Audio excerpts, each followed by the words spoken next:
মদিনার উহুদ পাহাড় 8.5 কিলোমিটার লম্বা, এত বড় পাহাড়, এত দূরত্ব, এত উঁচা যে মসজিদে নববীর এখান থেকে বারান্দা থেকে সেহান থেকে দাঁড়াইলে কি দেখা যায়? উহুদ পাহাড় দেখা যায় প্রায় 4 কিলো 4.5 কিলো দূরে, কিন্তু এখান থেকে স্পষ্ট পাহাড় দেখা যায়, এতটা উঁচা।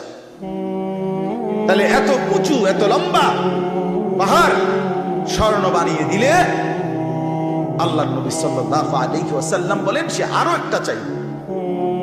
এরপরে নবী বলেন, শোনো বনি আদম,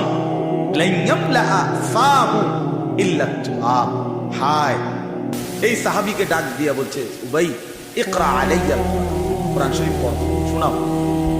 তিনি বলেন, আমি শোনাবো আপনাকে? আমরাই তো শুনি আপনার সামনে আমি কোরআন পড়বো, এই সাহস তো আমার নাই।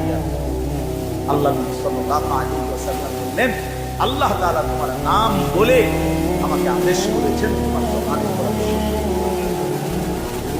উনি 3 বার জিজ্ঞাসা এই কথাইটা। এরপরে আসাম্মানি আল্লাহ,